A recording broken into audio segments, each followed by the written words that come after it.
Hello, domestic darlings. Cheyenne Lene here. It's a great Sunday morning to do some homemaking together while listening to another Dragnet true crime story from the 1950s.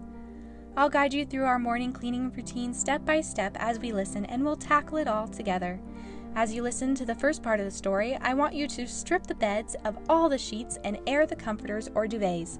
On Saturdays, we put all the sheets into the washing machine and wash in warm water and put them through a regular dry cycle. Now let's get to this week's episode of... Here is another in NBC's great parade of new shows.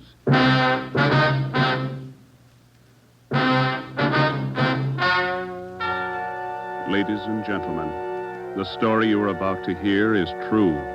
Only the names have been changed to protect the innocent. NBC brings you Dragnet.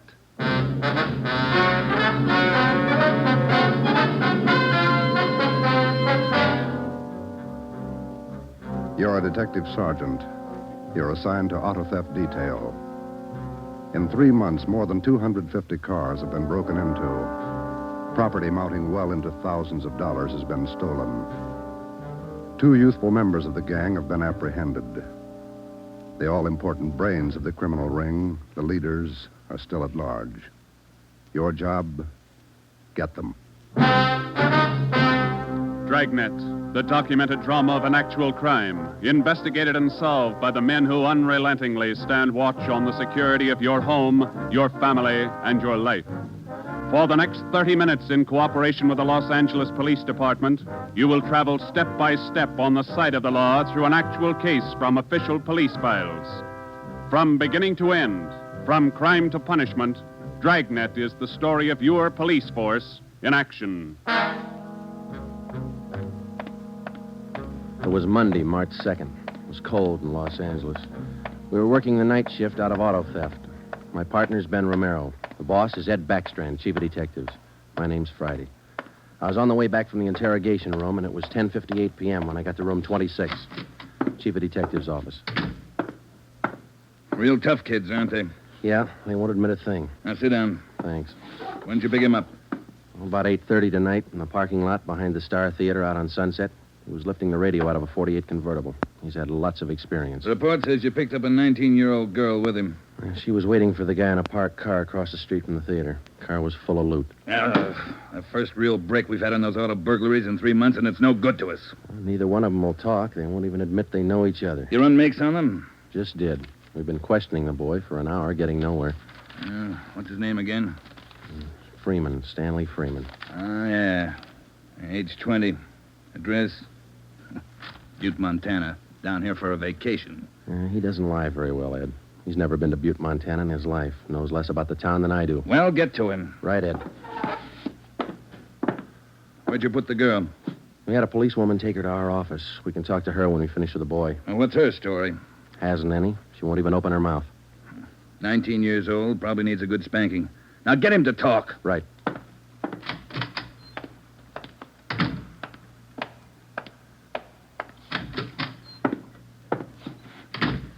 Did you run a make, Joe? Yeah, he's clean.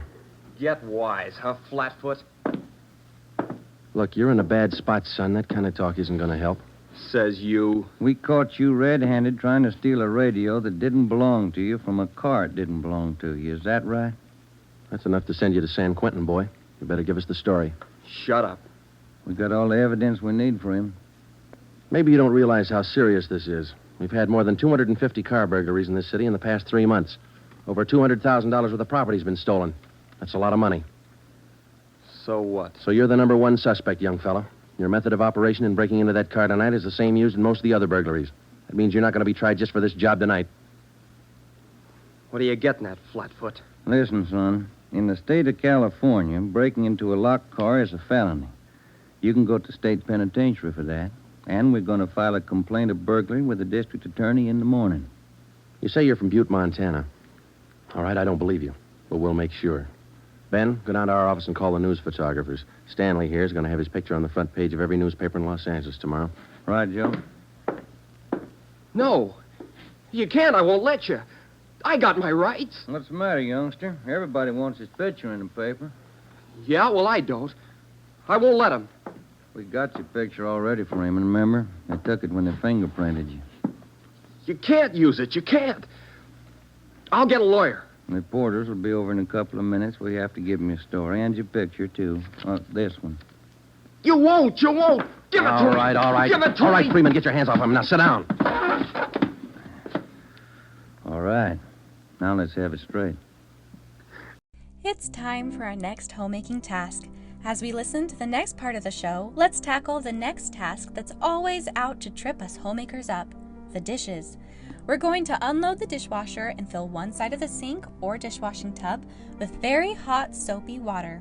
A pro tip that has very literally saved my entire homemaking reputation on many occasions is to fill the sink with soapy water before I begin cooking each family meal I serve.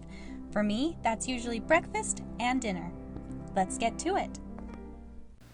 Don't let him use the picture. Don't let him. You can't. You can't. We gotta have the truth, son. Now, look, you're 20 years old. You know right from wrong. You'll have to take your medicine. If you cooperate, we'll do all we can to help.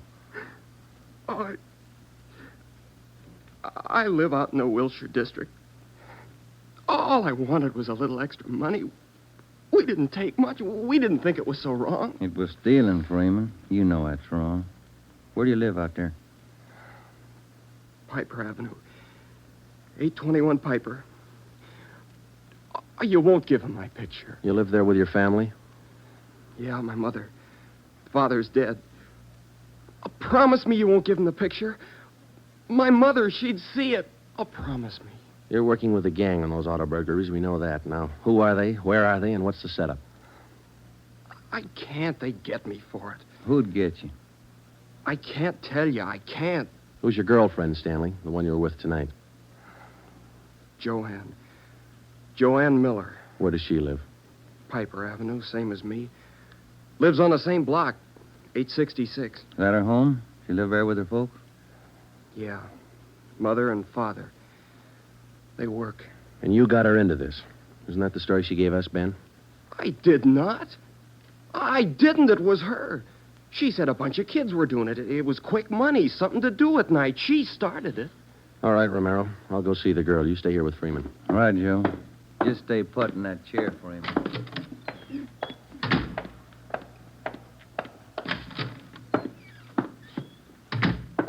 Hi, Marge. Hello, Joe. You and Romero handling this case? Yeah. I'd like to talk to the girl a few minutes. Marge, will you stand by? Right, I'll sit over here. Thanks. All right, miss. What's your name, age, and address? I told this lady cop 15 minutes ago I'm not saying anything. All right, then we'll tell you. Your name's Joanne Miller. You live at 866 Piper Avenue. You live with your father and mother. Both of them work. You're a liar. That's not me. You're 19 years old. You live on the same block as your boyfriend, Stanley Freeman, and you're the one who got him mixed up in this gang. Isn't that right? No, it's not right. It's not. I didn't do anything. Well, that's only half the story. Freeman told us everything. You want to hear the rest? No. Stan wouldn't tell you. He wouldn't. He told us how you got him mixed up in it. Quick money. That's what you told him, didn't you? No, it was him. I can prove it. The rest of the kids will tell you. He got me in this. Ask them, they'll tell you. It was Stanley and Fred Milford and George Jansen. They started it, all three of them. All right. Will you tell the story to a police stenographer? I'll tell him everything. He's not blaming this on me. Marge, will you go get the stenographer? Right, John. Now, how many persons in this gang of yours? Oh, about 10 or 12. And it's not my gang, either. He got me into this, and now he's trying to lie his way out, blaming me. How long you been doing this, burglarizing cars? Me? Oh, only about 2 weeks. It was supposed to be fun, something to do at night. The rest of them been at it a couple of months. Who's the head of the gang? I told you, it's him, Stanley, and Fred Milford and Jansen, all three. I only started going out with him 2 weeks ago, maybe less. All right, Joanne. Tell it to the stenographer the same way. Stenographer will be in a minute, Joe. Okay, Marge, thanks. Stay with her. Right, Joe.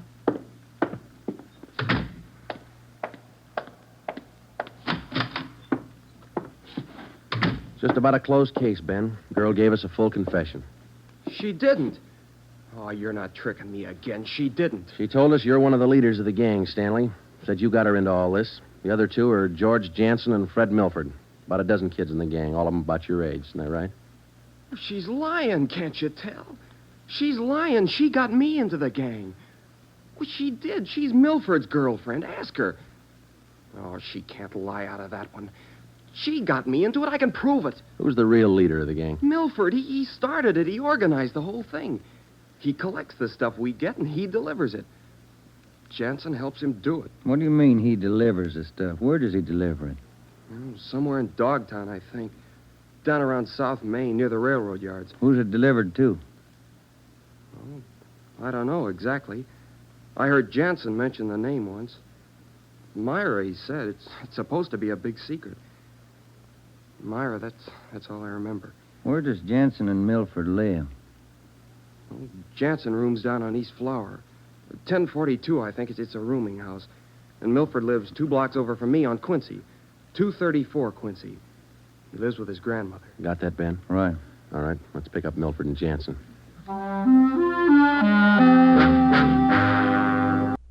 Now it's time for our clutter clear-up.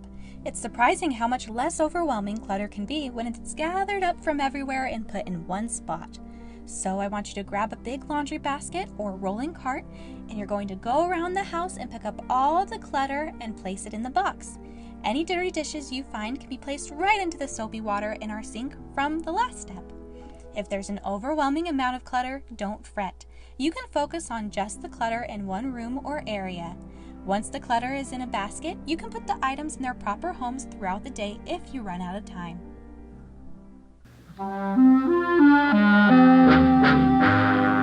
It was 10 minutes past 1 when Ben and I returned to headquarters with George Jansen and Fred Milford in our custody.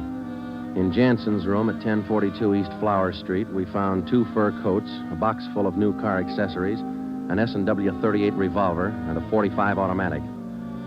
When we picked up Fred Milford at his home, we discovered 5 deluxe car radios hidden in the garage, plus a valuable assortment of cameras, cigarette lighters, and clothing. Both Jansen and Milford refused to talk, but when we got them to headquarters and showed them the signed statements of Stanley Freeman and the girl, Joanne Miller, they broke.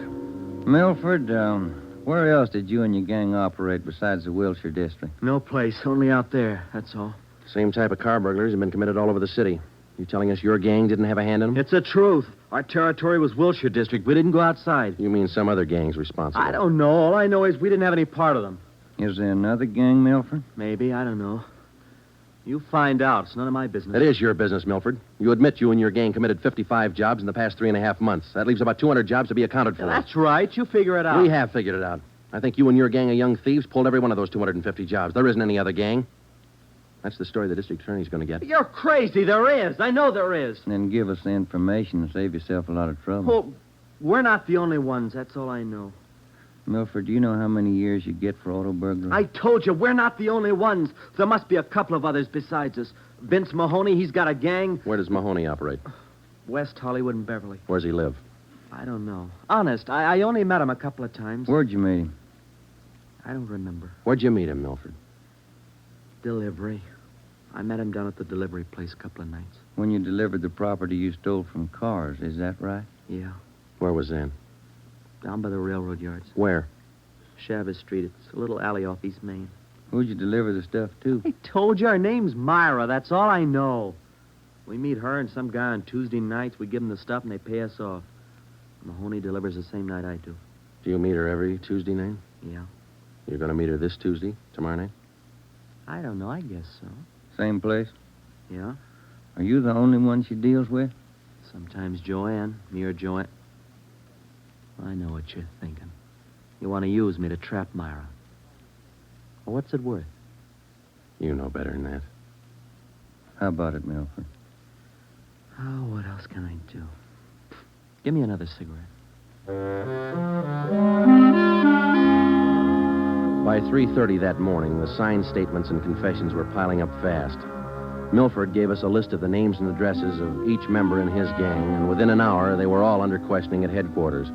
Most of the suspects, about 1/3 of them girls, ranged in age from 18 to 21. As they told their individual stories, the scope of the case grew until it covered most of the city. By late afternoon of the next day, Tuesday, March 3rd, 3 more gangs operating in Venice, Bel Air, and North Hollywood had been apprehended. They confessed to more than 175 burglaries from locked cars during the past 3.5 months. At 5 o'clock that afternoon, Ben and I met with Chief Backstrand in his office. How many admissions you have now? Over 50, Ed. Here are the gang leaders' statements. What's their story? Yeah, it's pretty much the same. They all say this woman Myra set up the operation. You mean she got the kids and put them to work burglarizing cars? Well, not exactly. She picked the leaders, contacted them in bars or on the street, asked them if they wanted to pick up some spare money getting auto parts for it. Then she didn't tell them to go out and burglarize cars. Well, not in so many words, Ed, no. After they brought in auto parts for a couple of weeks, she told them to bring her everything they could find, outside the car or inside. Those are the words she used. 5 of the kids dictated those words into their signed confession. That should hold in court. What else did you get on this woman? Oh, she taught them how to work, told them to wear gloves, all angles. Well, we got most of the small fry. Now, where do we find this Myra woman? Any description on her? Yeah. Kids say she's about 33, 34. Good-looking redhead. 5'5", about 120, well-dressed. No description on the guy she runs with. You run a make on her yet? Yeah, no previous record. We've set up a stakeout for her tonight. 2 of the gang leaders have volunteered to go along, this Milford and Vince Mahoney. Good. Down on Chavez, where she usually meets them? Yeah, that's right. When? 11:15. That's the regular time for the meet, according to the kid. All right, I'll be at home. Call me. I don't want to miss out on this one. Now for us to work on our weekly focus task. On Saturdays, we spend another 15 minutes deep cleaning or decluttering a designated zone in your home. It's Zone 2 this week, so we're going to focus on the entrance and living area. Just pick 1 or 2 tasks and focus on it for about 10 to 15 minutes. You can choose to either grab a giveaway and trash sack and declutter a few drawers or maybe a cabinet, or you can do some small deep cleaning tasks. Let's pick a task and get to it, but remember to only pick a task you can complete in 10 to 15 minutes. Chunk it down.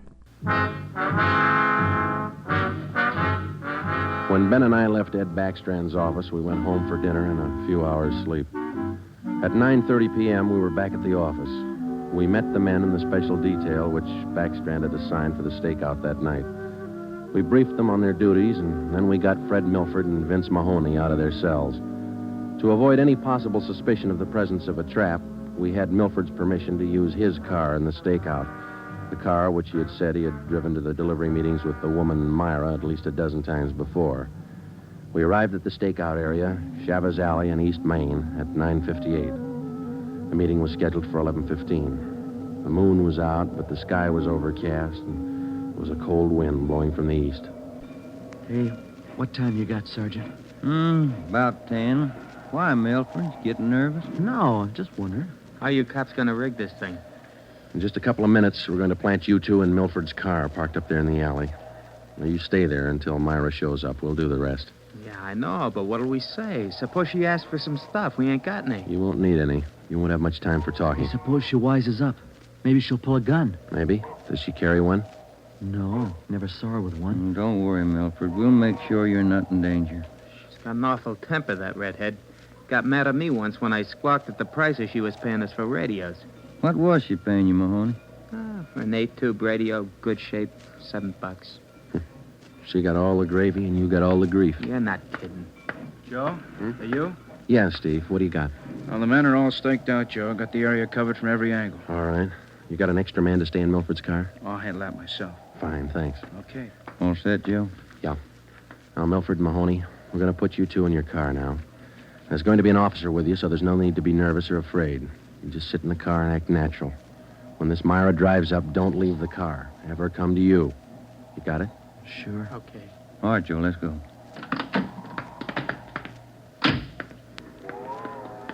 Sure is cold out.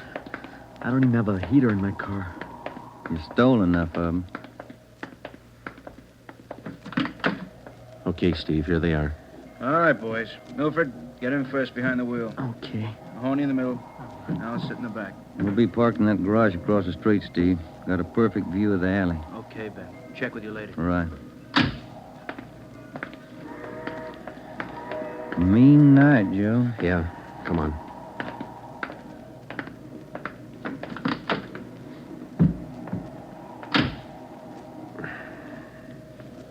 It's cold here in the garage, isn't it? Yeah. It might be a long wait. What time you got? 6 minutes past 10. Thank you.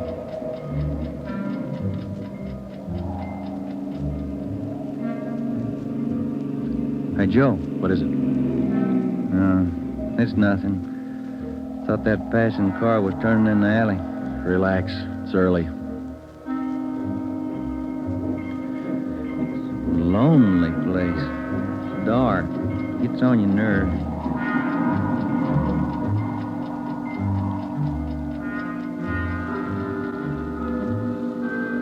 That's it, Ben. 11:30. Nothing yet. Somebody might have tipped her off. Yeah, that's what I was afraid of. Well, let's wait it out anyway. Joe, that blue coupe. Yeah, just turned in the alley. Let's go. Come on, run, Ben. Behind you.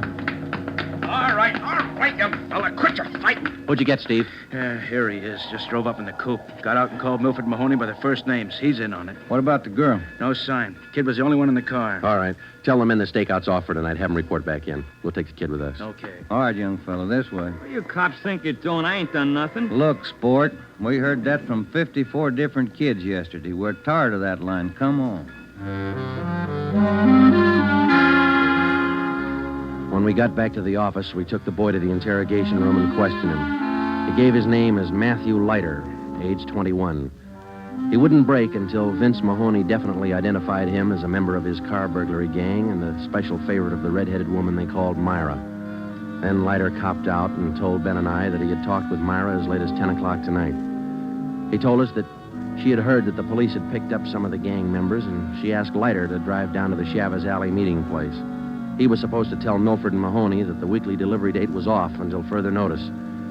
We questioned Matthew Leiter for an hour and a half. You told us a little while ago that you talked with this woman, Myra, late tonight. Yeah. Where'd you talk to her? At her home? Her home? Don't be stupid. Nobody knows where she lives. I met her at a bar. Which bar? Julius, out in Santa Monica. How did she contact you? Called me at home. She's not such a bad dame. She treats you right. Sure, that's why you're in jail. Did you ever call her on the phone? I don't know her number. None of the kids do. She's smart. She taught me all I know about the racket. You'll have a rough time getting her. Maybe, but we'll get her. Ben and I left the office at 2 a.m. and went home to bed. We reported in at 8 that morning to head Backstrand. The three of us went down the street to Koken's restaurant for a cup of coffee. Nobody was in a good mood. We had most or all the small fry in the citywide burglary ring, but it seemed we were still a long way from cracking the inner circle. The latter kid said that none of them knows where she lives, what her phone number is, nothing. Pass the sugar, Ed. I think we still have a few angles to study on that score. Right now, I've got some more bad news for you. What's that? You been through your mail this morning? No, not yet. We haven't had a chance. I saw the overnight reports. There were 32 car burglaries last night. 32. All the way from Wilmington to North Hollywood. How you figure it? I can't. This girl Myra must have an army of kids working for her. How much did they get, Ed? Any idea? Rough estimate, about $3,000. Usual stuff people are foolish enough to leave in their cars. Watches, cameras, furs, expensive clothes. M.O.'s the same? And like the others. If the car happens to have a rigid handle lock, they slip a piece of pipe over the handle for a lever and break it. If that doesn't work, they pry open the wing window. Some of the windows were smashed out. Sounds like you're in an awful hurry, Joe. Yeah, maybe this Myra wants a few big nights before she peddles the stuff and gets out. If we're going to get her, we can't waste time. Any suspects picked up last night, Skipper? None. Well, where did they hit most of the cars? Outside the Pan Pacific. The parking lot. Hockey game going on. Must have been 4,000 cars for them to pick over. They picked the best. As usual. Well, you better get on it. There's one way to handle it. What's that? She works fast. You work a little faster. We got back to the office and we went over the reports one by one. Then we called the young gang members to the interrogation room and questioned them separately and re-questioned them. We got nowhere. Many of them had met Myra on the street, in a bar, but not one of them had any idea where she lived. At least that's what they told us. Ben had a hunch that Matthew Leiter knew more than he was telling. We had him brought to the interrogation room, and all that afternoon until 10 o'clock that night, with interruptions for his meal periods, we talked with Leiter. He would admit nothing more than what he'd already told us. Yeah, it's got me beat, Joe. Yeah. Well, let's check with Ed. Good morning, Joe. Ben? Hi, Mike. Skipper in? Just went down the hall for a minute. Be right back. Hold it a minute, will you? Yeah. Chief of Detectives always handing. Yeah. For you, Joe. Oh, thanks. Oh? Yeah. He does? We'll be right over. That was Sergeant Hopkins over at the jail. Yeah? Matthew Leiter's got something to tell us. Says it's important.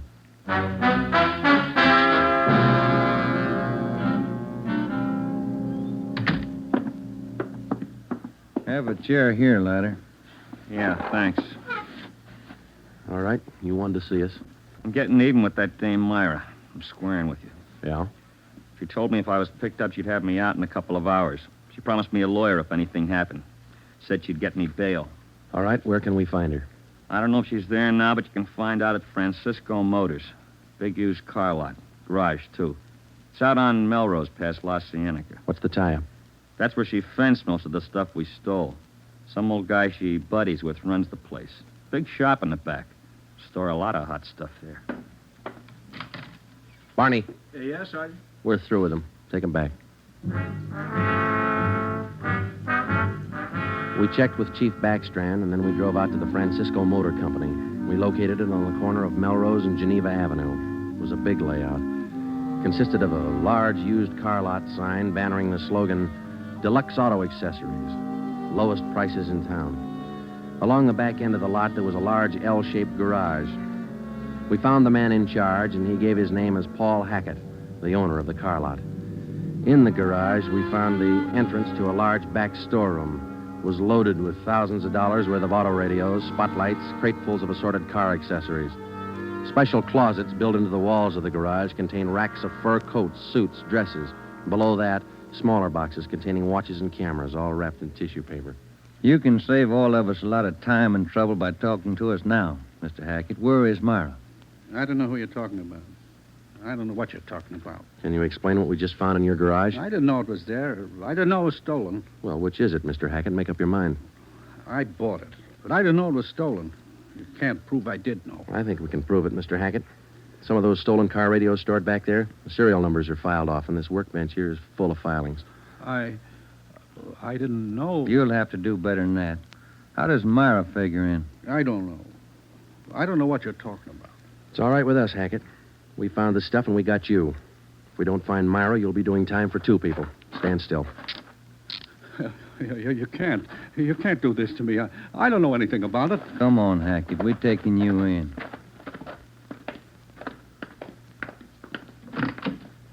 All right, get in the car. Come on, in the car. Am I going to jail? You're going to jail. All right. I'll take you to Myra. Hackett told us that Myra lived at 1345 Munich Drive in Beverly Hills. He said that he was Myra's husband. He told us that he'd been in a legitimate garage business for 10 years before he married Myra. She talked him into the racket. He identified 1345 Munich Drive as their home. When we got there, we found stores of stolen property similar to those found in the garage. Myra was not there. Hackett had no idea where she might be. We sat down in the living room and waited.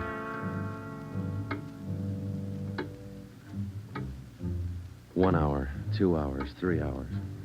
After 5 hours of waiting, the monotony started to wear on everybody's nerves, especially Hackett's. The whole thing, it was her idea. I should have known, all hers. She did this to me. I won't take it alone. Where is she? You tell us, Hackett. Told you, I don't know. She couldn't have gone. She didn't know. I'm not going to take All right, this quiet alone. down, quiet down. That you, Paul? Thought I heard you talking to some. Who's he? The police, Myra. The police. Your smart kids told them the whole story. What are you talking about, my smart kids? What are these cops doing here in the that's living... enough. Get your dirty hands off me. Get away. Kids are right, Joe. She got a Get away temper. from me. Who do you think you're... There, that ought to hold you for a while. All right, come on, you two. Let's go. All right, copper. You win. Stupid husbands. How many times did I tell you? Don't trust those kids. Don't store the stuff in the garage. Don't open it for anybody. Get a lawyer. No, you knew better. Dumb jerk. The idea of having those cops camping in the living room waiting for me. Why didn't you warn me? I'm going to divorce you. That's what I'm going to do. I'll stick you for plenty. Jerk. All right, inside you two.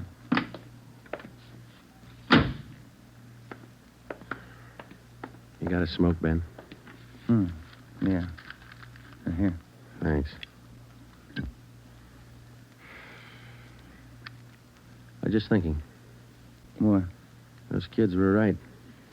She's a pretty nice-looking woman. Yeah. Nice face. Beautiful figure. Mm-hmm. Sure talks a lot, though, doesn't she? Yeah. Hey, Joe, remind me to take home some flowers to my wife tonight, will you? Well, darlings, we did it. We tidied up our home, made it the haven it is meant to be. If you'd like, you can meet me back in your Domestic Daydreams dashboard tonight for your evening routine, where we'll listen to a theatrical suspense show together from the 1940s through 60s as we put the house to bed. If not, I'll see you tomorrow for your next morning routine. The story you have just heard is true. Only the names were changed to protect the innocent. Paul and Myra Hackett were tried and convicted on 7 separate counts of receiving stolen property. They are now serving out their sentences in the state penitentiary.